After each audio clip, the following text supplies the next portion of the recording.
hasi amaboko. Nasoni Ngambabari. Uruni n'ururara. Umva icyo nkubwira ni kimwe. Ugomba kuguma ucecetse paka tugera mu butabera. Urabyumva? Mumbabarire. Imbabazi kwa muganga nyoko twagiye. Afande murantwaye koko.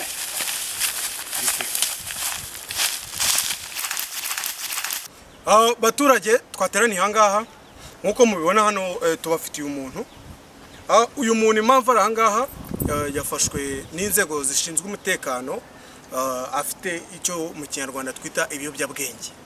Baturage nkuko muri hano n'ubundi twabibabwiye mujya kuza impamvu twateraniye hangaha ni ukugira ngo tubagaragarize ibi biyobyabwenge tubakangurire no kubirwanya tubirwanye twivuye inyuma. Nkuko mubibona ibiyobyabwenge twamufatanye ni ibiyobyabwenge byinshi cyane. Nkuko twabipanze rero ibi biyobyabwenge tugomba kubibagaragariza urubyiruko mukabona ikibi biyobyabwenge muri mu mwishoramo. Uyu nguyu yabaye uyu munsi ufashwe ejo yaba wowe cyangwa akaba mugenzi wawe. Ibi biyobyabwenge rero twafashe birimo ibyinshi cyane bizwi nk'urumogi, bikaba bigomba kwangirizwa imbere y'amaso yanyu kugira ngo mubashe kubona ko ibiyobyabwenge ari ikintu kibi cyane mugomba kwirinda. Ibiyobyabwenge tubirwanye, tubirangiye n'imizi byose, tubitwike.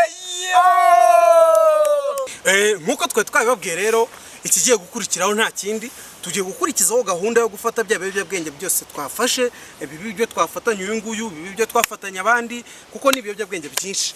Ni ibiyobyabwenge byinshi bishobora kuba birimo nk'ibiro 4 by'urumogi, ikiyobyabwenge cyitwa urumogi. Ubu ikintu tugiye gukurikizaho ni ukubifata tukabitwikira imbere yanyu, ariko tunakomeza kubashishikariza kuba ijisho rya mugenzi wawe igihe ubonye ibiyobyabwenge ukahita utanga amakuru.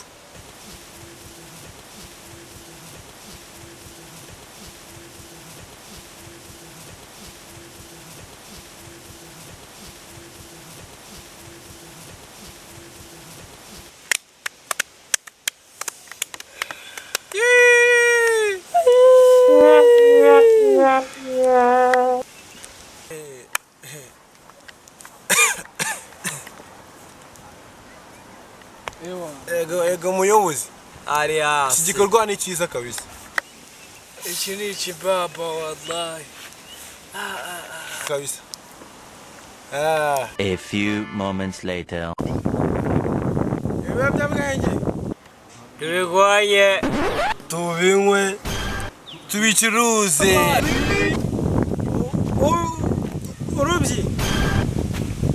urubyiruko we. Muyobozi wacu kweli. Igikorwa twajemo hano kirasindisha cyane. Nkuko nabibabwiraga ibiyobyabwenge ni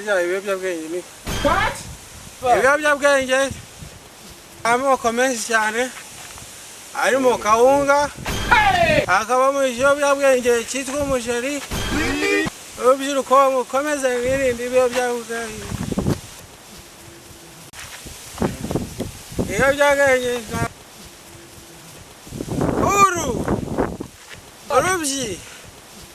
urubyiruko we, tukomeze hajya bavuze ngo tubirwanye cyangwa tubinywe byinshi. Mukora icyo mushaka.